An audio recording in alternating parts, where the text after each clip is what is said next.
My name is Tessa. I'm 29 years old, and this is what really happened. The white wine glasses were sweating onto the linen. Buttercream had started to soften under the ballroom lights. Silverware clicked against china. The DJ kept the bass low, like the room needed permission to enjoy itself. It smelled like steak, perfume, and fresh roses. The sweetheart table sat under ivory draping and rented candlelight. My sister Brooke stood beside it in satin and sparkle, smiling for cousins, college friends, and her new husband's family, like she had spent her whole life rehearsing that exact angle. Then she turned and looked straight at me. Not in passing, not by accident, straight at me. Her smile stayed where it was. Her eyes changed first, harder, sharper, ready, and then she said it. "You need to stop lying." "Get Tessa!" Loud enough for half the room. Not enough to stop the wedding, enough to stain it. A laugh died somewhere near the bar. My fingers tightened around the stem of my glass. Heat climbed my neck so fast it made my skin feel tight. My throat went dry. I could feel people looking without fully turning, the way people do at weddings when they want the drama but also want to pretend they weren't watching. The band kept playing between DJ sets. A server still moved past with coffee cups. Someone at the next table kept cutting into a fillet. My humiliation slid neatly into the decor, like it had been penciled in between dinner and speeches. I didn't answer right away. That made it worse. Because in a family like mine, silence was always treated like guilt. Brooke knew that. She had known it since we were kids. She had always understood that the first person who sounded calm usually got believed. Her maid of honor shifted back. My Aunt Denise stared into her Pinot like the answer might be floating there. My mother's mouth went thin. That tight little line she used when she wanted the room to understand that something unfortunate was happening. And somehow, I was still the source of it. Brooke took one measured step closer. "I mean it," she said. "Tonight of all nights? You really couldn't let this go?" I could hear my pulse in my ears. Not because I was about to cry, because I was fighting my own body in public. There is a special kind of humiliation in being discredited at a wedding under flattering light while everybody else is dressed like joy. I set my glass down on a cocktail table. I didn't say anything tonight." Brooke let out a short laugh. "You didn't have to. You've been doing this for months." More heads turned. Her husband, Evan, had been halfway through, thanking one of his groomsmen for flying in from Denver. He stopped. His expression shifted just a fraction, like he was trying to decide whether this was a bad family joke or the first crack in something expensive. Mom moved in then. "Not here." But she didn't say it to Brooke. She said it to me. That was the pattern. It had always been the pattern. Brooke could strike the match. I would be told not to make things worse by breathing near the smoke. I looked at my mother. Navy gown, diamond earrings, perfect hair. The kind of woman who could keep Christmas lights straight and secrets straighter. "I didn't start this. Please don't do this at your sister's wedding." "Not your daughter's. Not our family. Your sister." Across the room, my stepfather Richard was laughing too loudly with one of Evan's uncles, pretending not to notice. He had spent 23 years perfecting that move. A man can build an entire life out of looking at the wrong thing at the right time. Brooke folded her hands over the front of her dress. "See? This. This little act. Like you're the wounded one." I remember the exact feel of the carpet under my heels. Soft. Expensive. Pale gray vines worked into the pattern. I remember the condensation from the wine glass still cooling my fingertips. I remember a little girl from Evan's side twirling near the dance floor in a pink dress while my life split open again 5 feet from a floral arch. But it would have been easy to say it then, easy to tell the room why Brooke was calling me a liar, easy to throw the suspicion out in the center of the reception like broken glass, easy to ruin her first dance, her cake photos, her whole polished fairy tale. But I already had something better than a scene. I had a pending result. One document, one sealed answer, one last piece of proof moving quietly toward us, while Brooke stood under roses and called me unstable in front of 200 people. So I did the hardest thing. I let her have the moment. Congratulations, Brooke, I said it softly. Not sweet, not bitter, just flat enough to leave her with nothing to push against. That startled her more than shouting would have. She had come armed for chaos. She did not know what to do with restraint. Her chin lifted. Yeah, you always do this. You make everything weird, then act above it. I picked up my clutch. Mom reached for my wrist. Not hard, just enough to make it look like concern. Tessa, don't leave like this. Like this. As if there had ever been a graceful version of being publicly called a liar between the salad course and the cake cutting. I slipped my arm out of her hand. You seem to have it handled. Then I walked. Not fast, not dramatic. I walked past the escort cards, the photo booth with its little gold props, the cousin from Tampa checking his phone, the bridesmaids' Starbucks cups abandoned on a side table after a day that had started before sunrise. The ballroom doors opened. Cold night air hit my face. Outside, the valet lane glowed under string lights, black SUVs lined up in a neat row. Someone laughed near the fountain. My reflection in the glass showed eyes too bright and lipstick too precise, like I was wearing visible proof of how hard I had tried. I stood there and breathed. Then my phone buzzed. Not the email. Just a spam text about a Walmart pickup order I had forgotten to cancel. Ordinary life arriving at the edge of catastrophe. That almost felt funny. I didn't laugh. I walked to the far side of the parking lot, past the smokers, past the hedge wall, and leaned against the cold metal of my car. My body had started shaking in little bursts, not enough for anybody else to see. Enough for me. I checked the lab portal again. Still pending. I stared at that word until it blurred. Pending had become the shape of my life. Pending truth, pending apology, pending collapse. And I had been pending since I was 14. That was the age I first noticed I did not look like my sister. People always say sisters don't have to resemble each other. That's true. I know it is. Full siblings can look nothing alike. Blended families can be held together by love instead of blood. There are 100 beautiful ways a family can look. But there is knowing that in theory. And there is growing up in a house where every old photo tells a cleaner story than the one you're actually living. Brooke had Richard's narrow shoulders, Richard's long fingers, Richard's sharp cheekbones and cool gray eyes. Even when she was 10 and all baby teeth and ponytails, strangers used to smile and say, "She is her dad's twin." I got Mom's dark hair. That was what people said, just Mom's dark hair, nothing more exact than that. As I was 4 years younger, brown-eyed, softer around the edges, shorter, built like my mother's side if you asked politely, built like somebody else's if you looked too long. When I was little, nobody called me difficult. Not yet.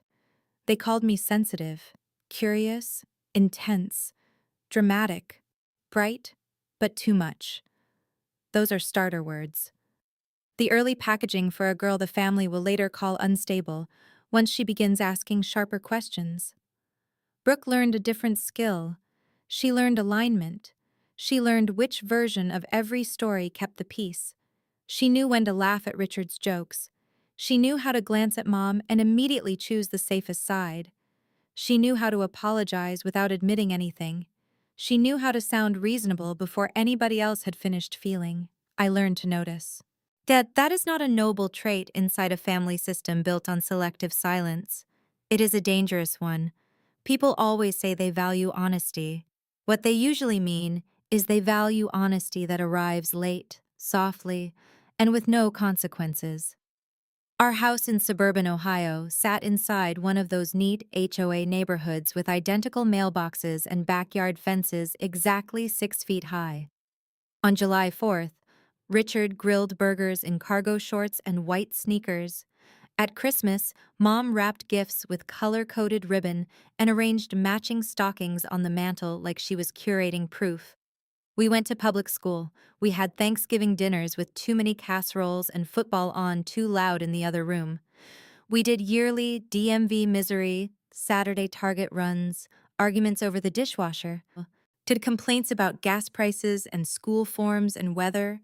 From the outside, we were normal enough to vanish into. Inside, the gravity worked differently. Brooke got corrected gently. I got interpreted. If I cried, I was manipulative. If Brooke cried, she was overwhelmed.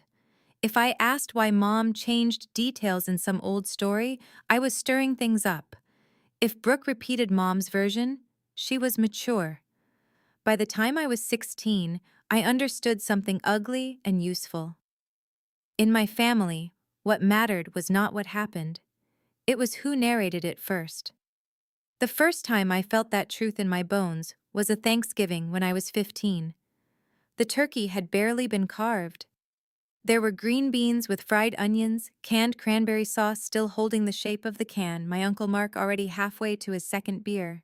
As Richard was teasing Brooke about her learner's permit photo, everybody was laughing. Then my grandmother, Mom's mother, looked at me too long. Not cruelly. That would have been easier. She looked at me with confusion, like she had opened the wrong drawer. You know, she said slowly, your nose always reminded me of. She stopped. Mom's fork hit her plate. Of my Aunt Celia. Quick, clean, final. Grandma Ruth blinked twice, nodded, and the table moved on. But I did not. My grandmother had not looked toward our side of the family when she started that sentence. She had looked somewhere else, somewhere behind me, somewhere I could not reach. That night, I stood in the upstairs bathroom and studied my face in the mirror for a long time.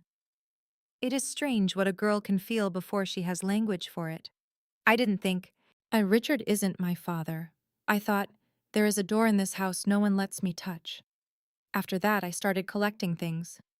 Not dramatic things. Fragments. An old photo envelope with dates that didn't line up. A baby book with 2 different inks in the section for first steps. Hospital papers missing from only my file. Comments at reunions that dissolved too quickly. One Christmas, Uncle Mark hugged Brooke when he was tipsy and sentimental and said, "Your dad would have been proud of you." Then he saw Richard standing in the kitchen doorway and nearly swallowed his own tongue. "I mean Richard," he said too fast. "Obviously Richard." Brooke laughed. I didn't. I was 19 when I first asked Mom directly. Summer, thick heat. Our kitchen smelled like sliced peaches and dish soap. I was home from college for a week, sunburned from moving boxes into an off-campus apartment and tired of pretending not to wonder. Mom was sorting coupons at the table. Was there ever anyone else? She didn't look up. Anyone else what? Around when I was born. Now she looked up. And there it was, that quick, hard alert, the expression that always told me I had reached live wire. What kind of question is that? A real one. She set the coupons down. Richard raised you. That's what matters. Not no. Not don't be ridiculous. Just a statement about what mattered. That isn't an answer. It's the only answer you need. Richard came in halfway through that conversation, glass of iced tea in his hand. Home Depot receipt sticking out of his pocket, dust from his work boots on the mudroom tile. But he took one look at Mom's face and knew the subject before either of us said another word. What's going on? Mom didn't miss a beat. Tessa's being dramatic. I still remember the way that word landed. Dramatic. Use a label long enough, and eventually people stop listening for content. They just react to the package. I turned to Richard. Are you my biological father? He didn't yell. He looked tired. That was almost worse. I'm not doing this. That isn't a no either. He put the iced tea down carefully. Too carefully. I've been your father every day of your life. That isn't what I asked, and he walked out. That was his specialty, not violence, not truth. Exit. Mom stood so fast her chair scraped the tile. Yeah, you don't get to disrespect this family because you watched one stupid daytime show and decided your life needs a twist. I stared at her. I didn't say I wanted a twist. Then stop inventing one. That was the first time I heard the word inventing attached to my questions. Years later, Brooke upgraded it. Same structure, sharper packaging, lying. I wish I could say I dropped it after that. I didn't. Because once a question starts shaping your life, it gets into everything. Mirrors, medical forms, family photos, those little health history boxes at the doctor's office where everybody else seems to know what to check.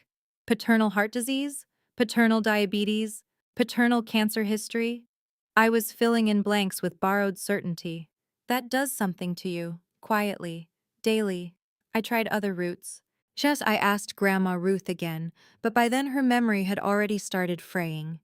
She would tell the same church story twice and forget what month it was. Some days she held my hand and called me honey. Some days she looked at me like I had arrived early for something. One afternoon, while we were folding towels in the assisted living laundry room, she said something that kept me awake for months. "Your mother made one mistake," she said softly, and then spent her life arranging flowers around it. I stopped folding. "What mistake?" She gave me this sad little smile. The kind pretty girls make when they think consequences can be managed. Then she asked whether I was still working at the mall store I had quit 2 years earlier. That was the problem with clues. They never arrived in court admissible form. And they came in half sentences, smudges, deflections, people looking away too fast, enough to make you feel crazy while still being right in your body. Brooke hated when I brought any of it up. Not because she had proof against me, because the questions themselves offended her. They disturbed her stability. She did not care whether the floorboards were rotten if the rug still photographed well. By then we were in our 20s. She had a condo, a fiancé, matching dishware, a gym membership she actually used. The kind of curated life that looks effortless on social media and costs somebody else a nervous system. I had a rental apartment with thin walls, a demanding job at a dental office, and a therapist named Aaron who once told me, very gently, that family systems often appoint one child to carry all the discomfort everybody else refuses. I asked what that child was called. She said, usually, the problem. I laughed so hard I cried. By the time Brooke got engaged, the whole family had hardened around the myth of me.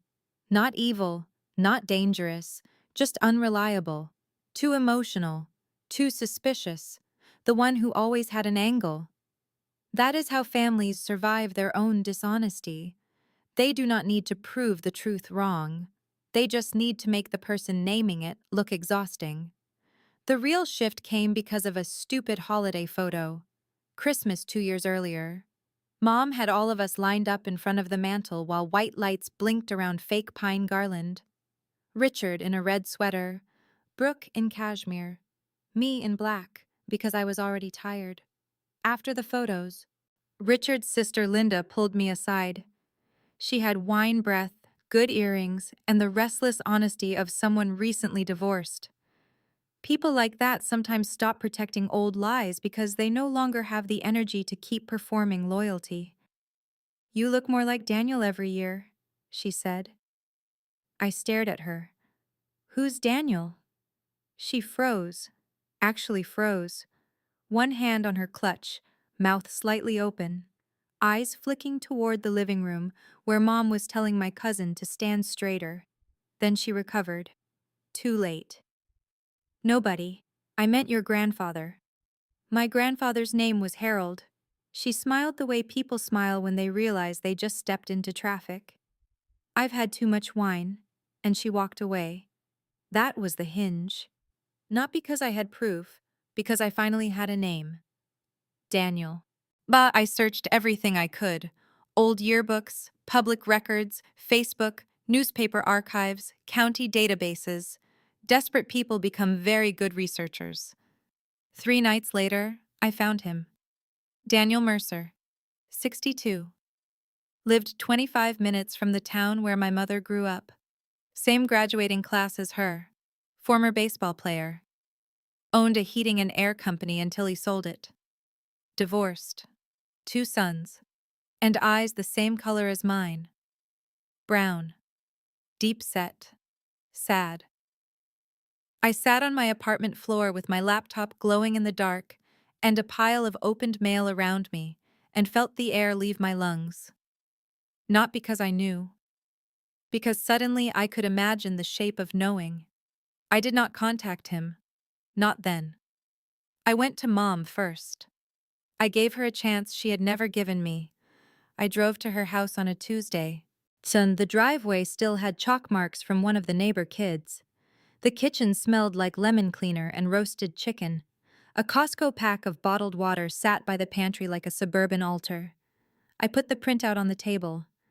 Daniel's photo, yearbook page, address history, the timeline.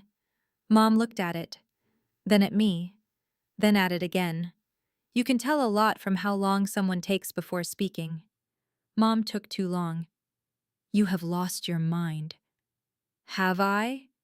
This is disgusting. Is it false? You are obsessed. Is it false? She slapped the paper off the table. Not me, the paper. That somehow said more. Do not bring this into my home. It's already in your home. It has been for 29 years. Her hand trembled, not with sadness, with anger, fear dressed as outrage. Then Brooke came in through the garage, Pilates clothes, keys in hand, Starbucks cup with her name in thick black marker. She saw the paper on the floor and picked it up before either of us could stop her. She read it once, then again. Then she looked at me with a kind of disgust I had not earned. You are sick. I found him. You found some random old man and built a soap opera. The dates line up. You need help. Mom moved behind her then, one daughter in front, one behind. The old formation. Give me the paper, Mom said. Brooke didn't. She held it like evidence against me. This is why nobody tells you anything, she said. You can't leave a single thing alone. Nobody tells me anything because none of you can tell the same story twice. Brooke laughed once, short, mean, short. Or maybe because you enjoy being the victim. That line stayed with me. People love accusing women of enjoying their own pain if it saves them from examining the machinery that caused it. I left with the paper crumpled in my hand and something new in my chest, not doubt, direction. A week later, I ordered the DNA test. Not the holiday sale novelty version, a legal one, chain of custody, verified identities.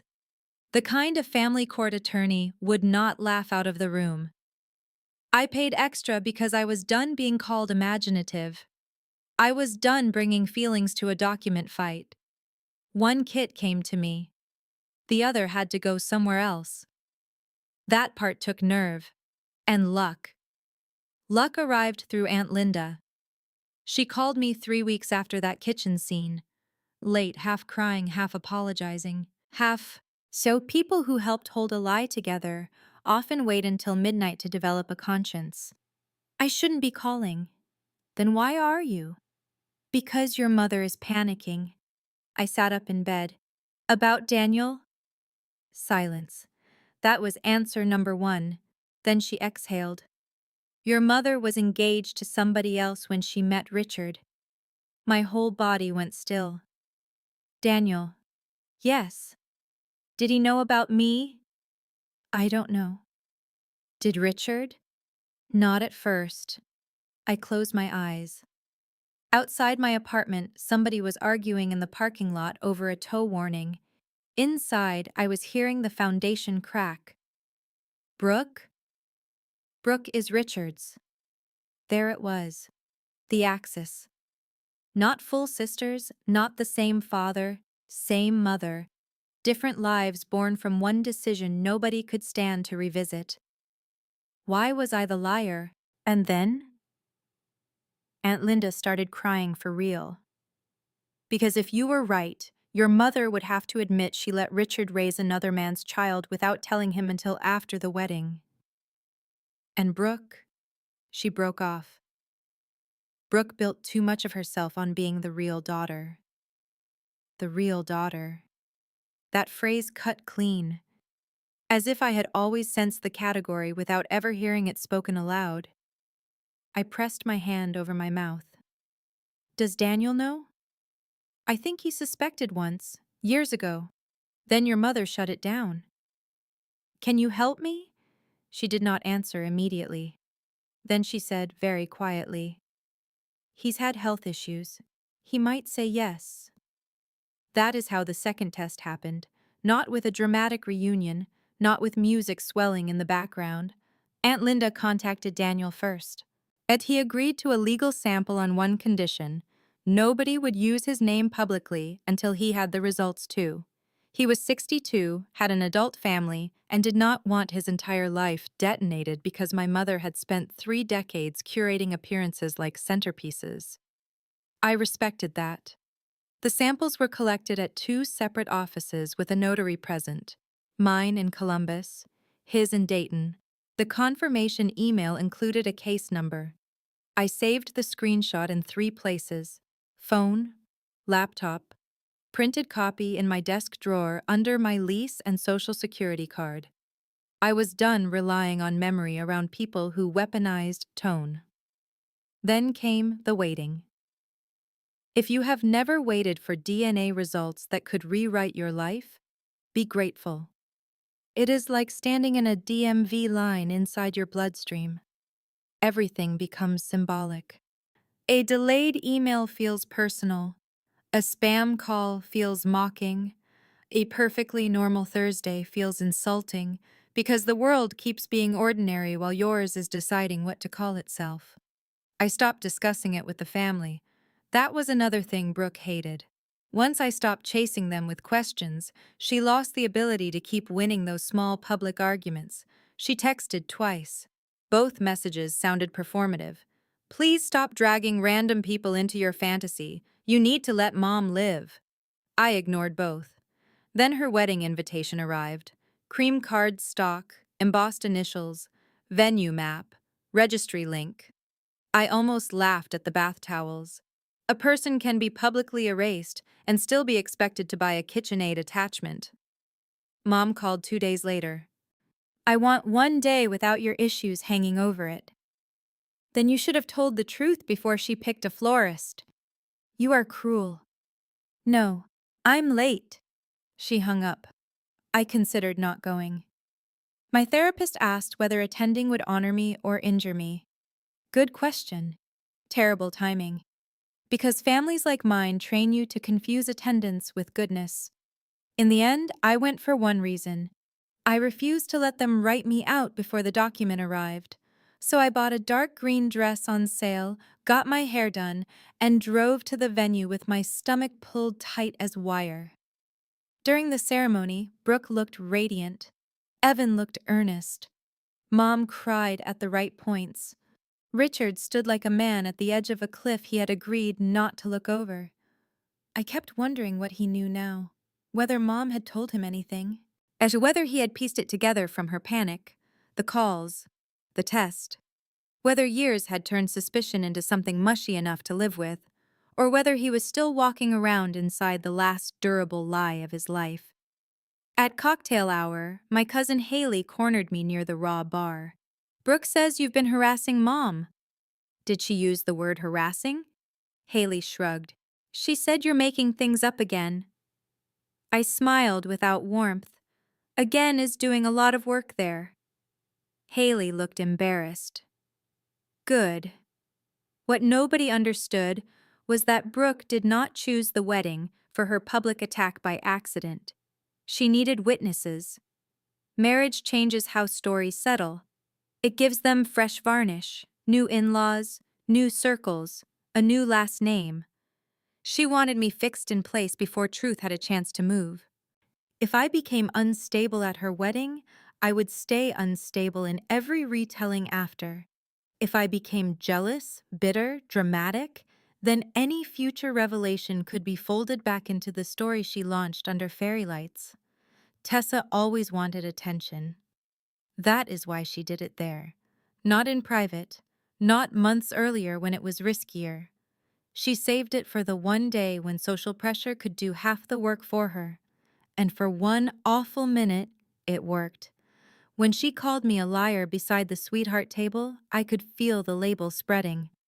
Her college roommate with the pearl hair clips, Evan's aunt from Michigan, the officiant still lingering for a slice of cake, all of them receiving me through Brooke's voice. What they didn't know was that truth was already moving through a lab system with timestamps. Us science is patient in a way family lies are not. After I left the venue, I didn't drive home right away. I sat in my car with my heels off, my feet flat on the floor mat, staring at the red battery icon on my phone. The valet lights reflected across the windshield like tiny floating exits. I checked the portal again. Pending. I laughed once, small, angry. Then I cried. Not loudly. The kind where your body folds in on itself because public composure has to go somewhere. My mascara mostly held because women learn practical grief. I dabbed under my eyes with a fast food napkin from my glove box and watched part of the bridal party spill outside to smoke, squeal, and compare photos. Then my phone buzzed again. This time, it was Brooke. "I hope you're happy." I stared at it. Then another. "You looked insane tonight." Then another. Stay away from Mom for a while." I took screenshots. Old habit. Documentation becomes self-respect when you come from people who revise everything. I didn't answer. I drove home through dark suburban roads lined with bare winter trees and low retail plazas, past a gas station, a closed PetSmart, a courthouse building with one lit office window on the second floor, whole systems staying awake while my family rehearsed sleep. At home, I showered off the hairspray and perfume and ballroom air. I hung the green dress on the back of the bathroom door like evidence. I drank water standing barefoot on cold tile and checked the portal one last time before bed. Pending. I slept badly, dreamed in paperwork, woke at 5:12 a.m. to an email notification. For a second I didn't move. The screen glowed in the dark. A subject line from the lab. Formal, neutral. Exactly the tone I had begged from my family for years. I sat up. My hands were steady. That surprised me. I opened the message. There was a PDF link, secure document, verified access, results attached. People expect revelation to feel explosive. Sometimes it feels administrative. A click, a loading wheel. Your entire life arriving through a font chosen by legal departments. I downloaded it. The report opened. Sample A, Tessa Morgan. Sample B, Daniel Mercer. Probability of paternity, 99.9998%. I read it once, then again, then the line beneath it. Not excluded, not possible, not inconclusive, established. I put the phone down on the blanket and pressed my hands over my eyes. Vindication is not a clean emotion. Grief came first. Not because I loved Daniel. I didn't know him. Not because I stopped loving Richard. Love and biology are made of different materials. It was grief because my body had been right for years, and everybody who should have protected me had chosen convenience over my reality. The pain had structure now. That changed everything. I started crying again, but differently. Less like collapse, more like a wound finally receiving its name. A thought came into my head so clearly I still remember the exact words. A document cannot love you, but it can stop them from calling you crazy. I laughed through tears. Then I got up, made coffee I barely touched, and printed the report on my cheap home printer, while the machine groaned like it resented participating in family truth. The pages came out warm. Stark black text. My new life stacked in my hand. I checked the date. By time-stamped. Verified. I photographed every page, backed it up to cloud storage, forwarded it to myself, my therapist, and my private records email. Then I sat at my kitchen table in sweatpants, staring at the words that had traveled farther toward me than my mother ever had. I thought about calling Brooke first, not to gloat, just to hear the breath leave her, but I didn't. Restraint had carried me this far. I stayed with it. I sent one email. To Mom. Subject line, Final Results. Attached, PDF. Body. You had years.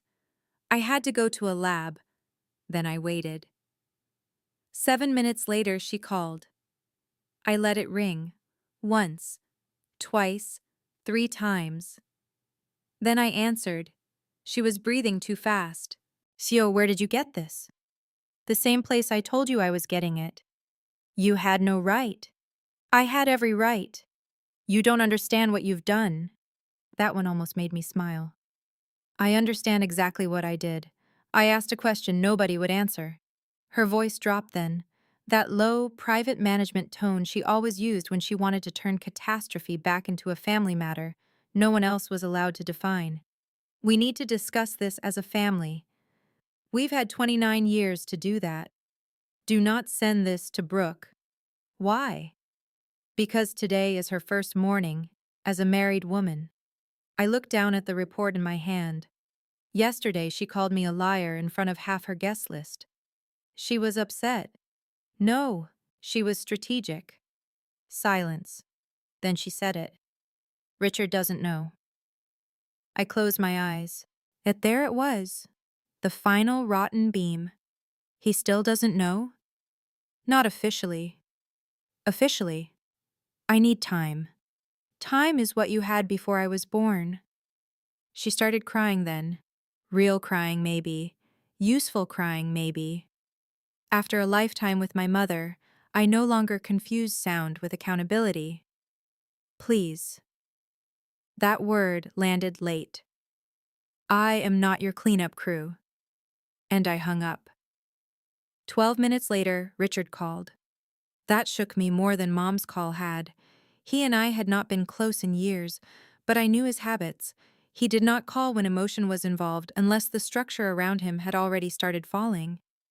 I answered. "Is it true?" No hello, no buffer, just that. "Yes." His breathing changed. "Your mother said you manipulated some test." "It's a legal report, verified samples. A case number attached." Silence, not empty silence, working silence. I could picture him at the kitchen island in reading glasses, one hand on the counter, hearing his life shift under him. "Did you know before?" I suspected. "How long?" "Since I was a teenager." Enough to ask, not enough to prove. He inhaled sharply. "And she let me call you daughter for 29 years. I didn't know what to do with the pain in that sentence, because I was still his daughter in the ways that matter to a child. He taught me to drive, paid part of my tuition, came to my choir concert in 11th grade, cried at graduation when he thought nobody noticed.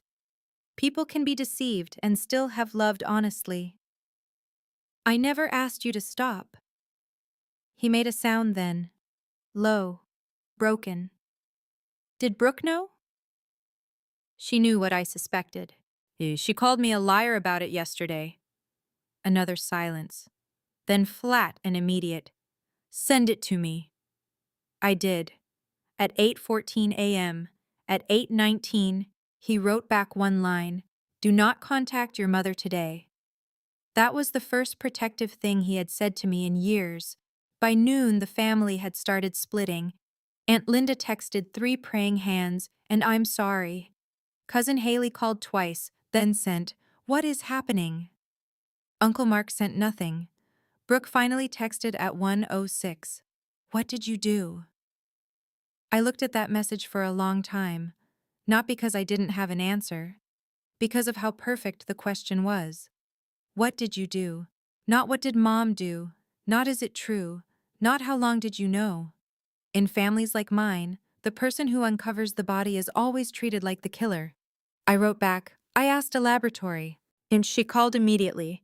I answered on speaker and set the phone on the kitchen counter while I washed my coffee mug. Her breathing came in sharp bursts. You sent that to Mom? Yes. You ruined my wedding weekend.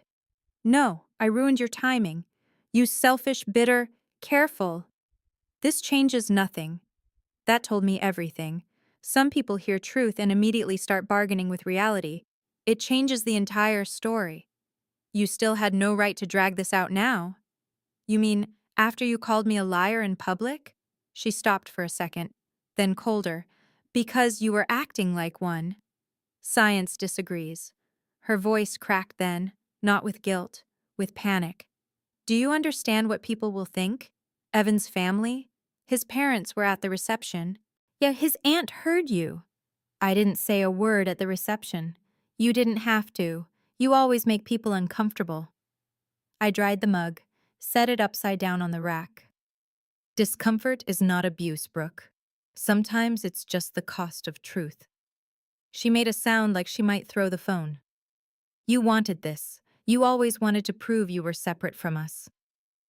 That one hurt because it brushed against the old part of me that had once wanted the exact opposite. I had not wanted separation. I had wanted inclusion without gaslighting. I wanted an honest medical history. I wanted Mom to answer a question without calling me sick. Richard is my dad. Yes. And he is yours too. I leaned back against the counter. In some ways, yes, but not the one you used to make me look insane. The line went quiet. And I could hear voices in the background. Maybe Evan, maybe a hotel hallway, maybe the first real morning of her marriage curdling around room service trays and bridal makeup still stuck in a sink. Then she said, very softly, "You should have let it die." I looked out my apartment window at the parking lot, a neighbor carrying groceries, ordinary people entering an ordinary Saturday. It was never dead. You just liked it buried. She hung up. The family freeze happened that night. Not in the ballroom. Later, smaller, worse. Mom asked everybody to come to the house. Immediate family only. That phrase had new weight now. I almost didn't go. Then I realized absence would become another story they could tell without me. So I drove over with the report in a folder. The Christmas wreath was still hanging on the garage wall from storage. The lawn had gone pale for winter. A neighbor's dog barked one house over.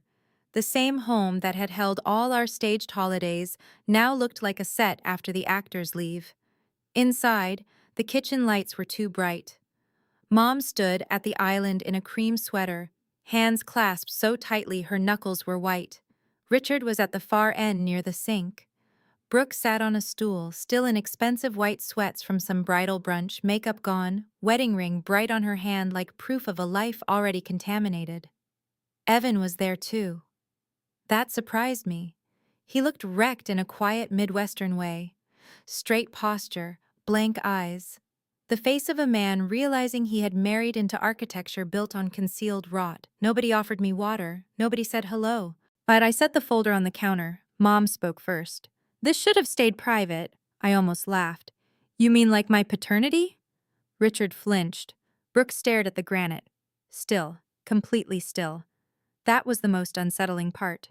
Brooke had always weaponized fluency. If she wasn't speaking, something enormous had finally outrun her.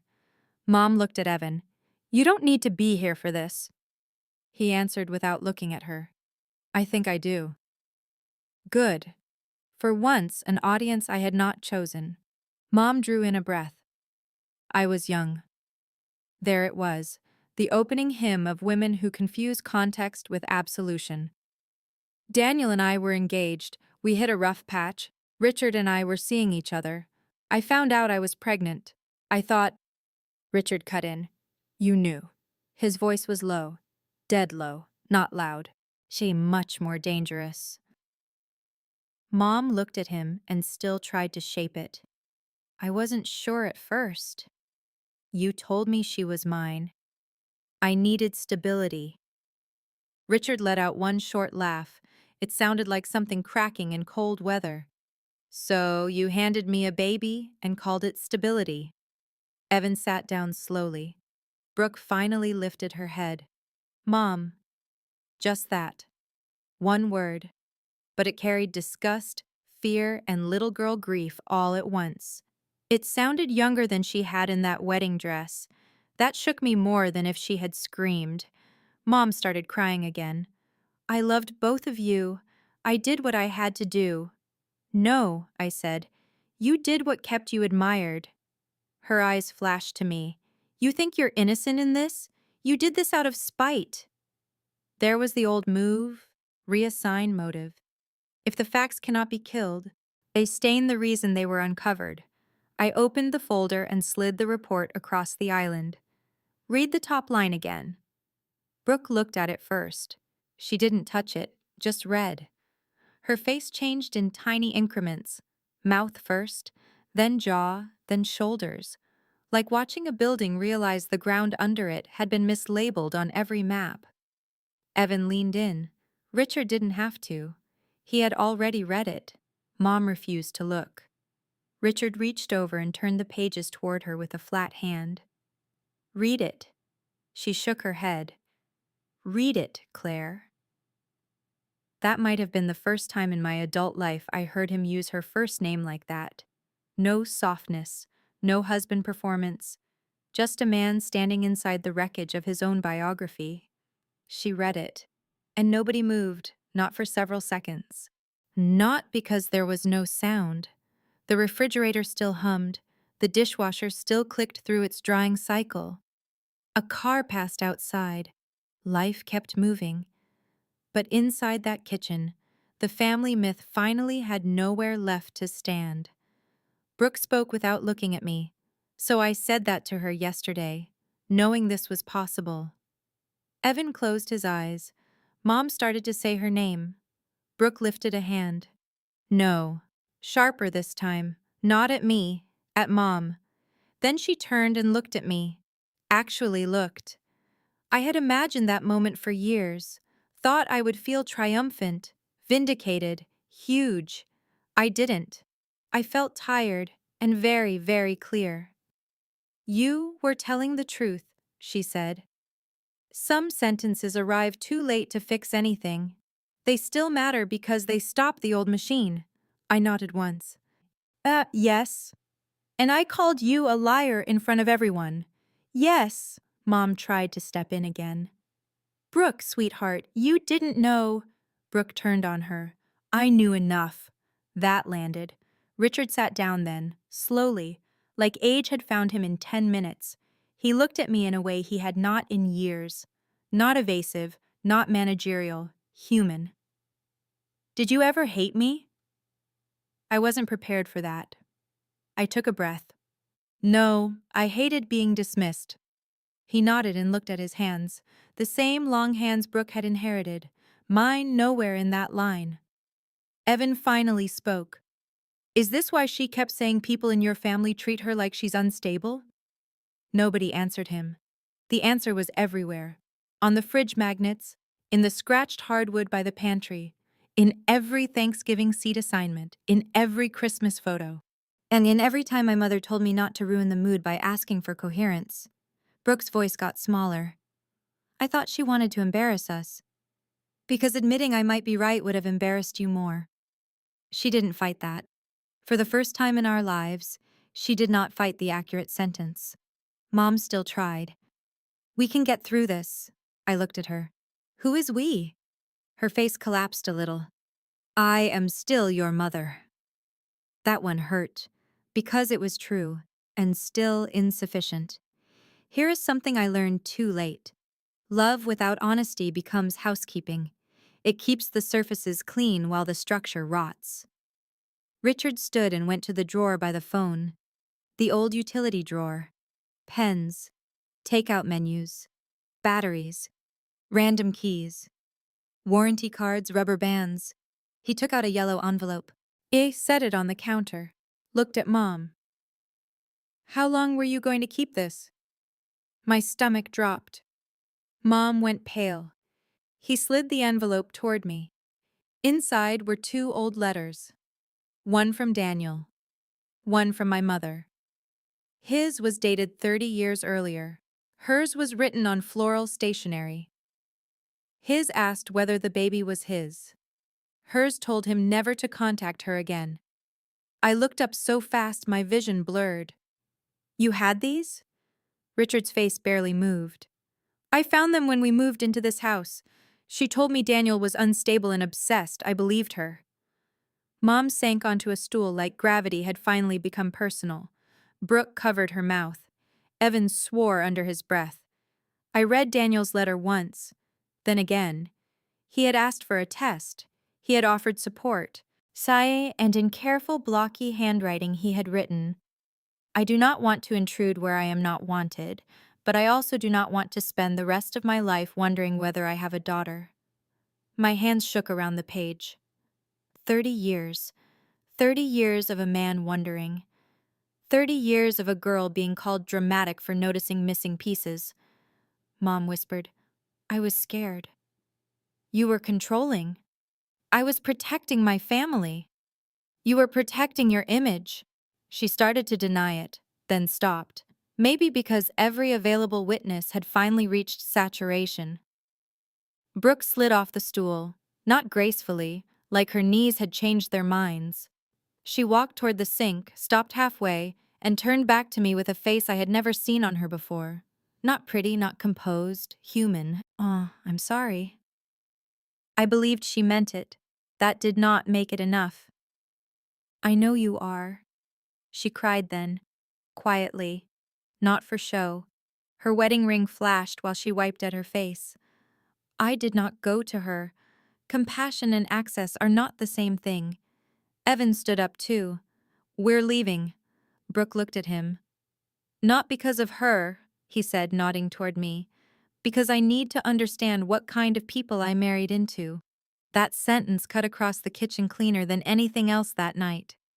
Mom began crying harder. Richard did not move toward her. That was new too. Brooke and Evan left without touching the wedding leftovers still stacked in the garage fridge. Her bouquet sat in water by the back door like a joke nobody could afford anymore. I stayed another 10 minutes. Long enough for Richard to ask if I planned to contact Daniel. Long enough for me to say yes.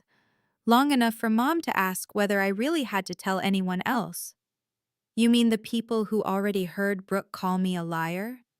She closed her eyes. I gathered the letters and the report into my folder. At the door, Richard said my name. I turned. His eyes were red. You are still my daughter.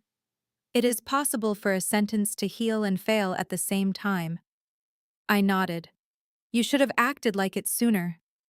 Then I left. The aftermath was not cinematic. No speech. No viral Facebook post. No courthouse showdown. Just consequences. Those weigh more anyway. Brooke's wedding photos came back 2 weeks later. In every shot from the reception, she looked radiant. You would never know that under the rented drapery and the champagne tower, she had publicly tried to bury me with a word that didn't survive the weekend. But she knew. I knew. And every time she looked at those pictures, she would remember what she said before the document arrived. That is consequence, not fireworks. Staining. Mom started sending long texts, paragraphs about regret, youth, fear, faith, the complexity of women's lives. She used every language except clean accountability. She apologized for pain, never for strategy. I stopped replying. Richard moved into a residence inn for 3 weeks, then into a condo 20 minutes away. Brooke called me once from a Target parking lot and cried so hard she could barely speak. She said she kept hearing her own voice from the wedding in her head, and said every congratulations text from that weekend now made her feel sick. I listened. Then I said, the problem wasn't that you were wrong once. It's that you were cruel before you were sure. She cried harder. I still didn't comfort her. Daniel and I met a month later at a diner off the interstate. Bright booths, burnt coffee, laminated menus, a pie case nobody was touching. It felt exactly right that something this enormous would finally meet me in a place with chipped mugs and truck traffic. He was already there when I walked in. Older, of course. Gray at the temples, weathered hands, brown eyes that made my stomach flip because they were mine in another face. He stood when he saw me and looked like he had been carrying the shape of that moment inside his chest for decades. "It's Tessa?" "Yeah." He nodded once and sat back down too carefully, like sudden movement might make me disappear. We talked for 2 hours, no movie music, no instant father-daughter miracle, just two adults holding the bill for somebody else's dishonesty. He told me he had suspected once my mother cut him off after the wedding, told me he wrote twice, told me Richard had once called and told him never to contact the family again, and Daniel had believed that meant the baby truly must be Richard's. I didn't tell him right away that I had seen the letters. When I finally handed him copies, he cried. Not loudly, just sat there with tears on his face, staring at his own younger handwriting. Men his age are not built for elegant grief. That somehow made the honesty cleaner. We compared medical histories, high blood pressure. A maternal aunt with lupus. One grandfather with colon cancer. Ordinary information that felt almost holy because it was finally mine to know. Data can become intimate when you've been denied it long enough. At the end, he said, "I don't expect anything." I appreciated that more than if he had claimed destiny. "Good," I said. "I don't have anything simple to offer." He nodded. "Fair." We started with coffee every few weeks. That was enough. I changed my emergency contact forms. That sounds small until you've spent your life naming people who protect appearance before reality. At my doctor's office, I stared at the clipboard for a long time before writing my own name first, then Daniel's second, then later changing it again to my friend Marisol, because biology does not automatically become emotional safety. A personal reclamation is rarely glamorous. Sometimes it is a file folder, a password-protected document labeled records, a new therapist payment plan, refusing Christmas at the old house, hearing your phone buzz on Thanksgiving and choosing not to answer your mother while you eat stuffing in somebody else's apartment and feel more peace than guilt. I moved 6 months later, not far, just across town to a better place with thicker walls and sunlight in the kitchen. I kept the lease in my name only. I bought a small fireproof lockbox and put inside it my social security card, birth certificate, the DNA report, Daniel's letters, and a note to myself written on plain paper. What broke was never your honesty. I still have it. Brooke and I never became close. Some stories lie about that. They call it healing. They package distance as failure. Distance saved me. We speak on birthdays, sometimes over neutral lunches. She has apologized more than once, better each time, less polished, more expensive to her pride. I respect the effort. I do not mistake it for repair. Mom and I are mostly estranged. That did not happen in one dramatic conversation. It happened in installments. Every time she tried to turn the wound into a misunderstanding. Every time she used the word complicated when she meant chosen. Every time she asked whether we could move forward without fully walking back. No, you do not move forward by stepping around bones. Richard and I have a careful relationship now. More honest, less frequent, sadder. He came once when my car battery died outside a Walmart in January, snow blowing sideways across the lot, and jumper cables stiff in his hands. We barely talked while he worked, but when the engine finally turned over, he knocked on my window and said, "Call me next time sooner." There was love in that, and regret. Some ties survive truth. They just lose their performance layer. The strangest part, looking back, is that Brooke calling me a liar at her wedding no longer feels like the center of the story. At the time, it felt like the deepest cut.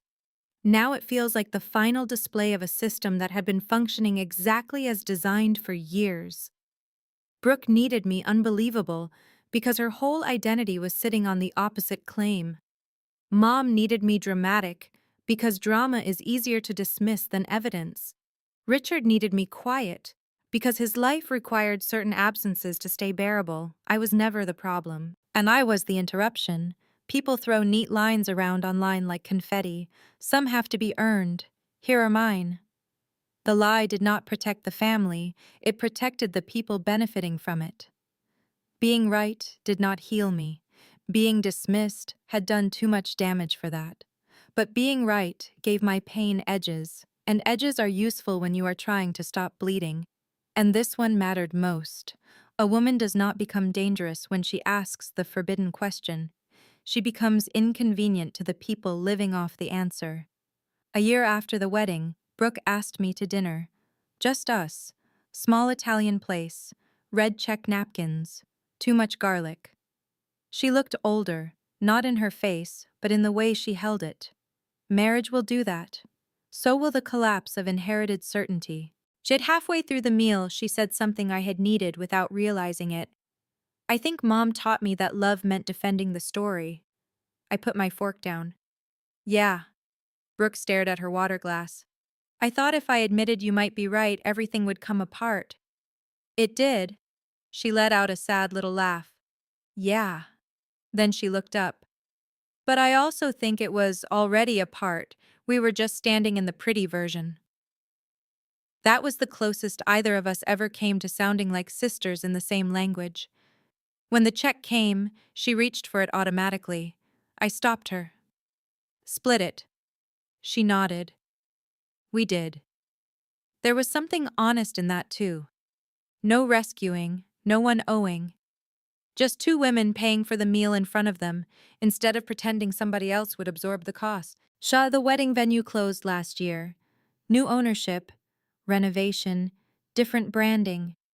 I drove past it once by accident on my way to the county clerk's office for unrelated paperwork and saw work trucks outside, floral arches gone, windows stripped, men in orange vests carrying banquet chairs out to a dumpster. For a second, I just sat at the light and looked. It struck me then that places do what families should. When the structure is unsound, some people actually gut it instead of hanging prettier drapes. I didn't stop. I had somewhere else to be.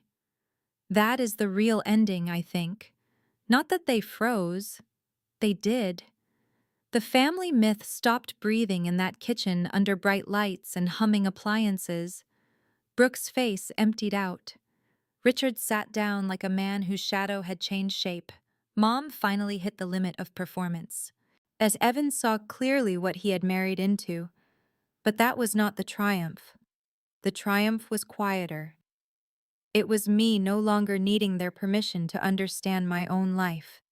It was forms filled out accurately. It was refusing holidays that cost too much. It was choosing what contact meant. It was learning that dignity does not always roar. Sometimes it prints a PDF, puts it in a folder, and walks out the front door.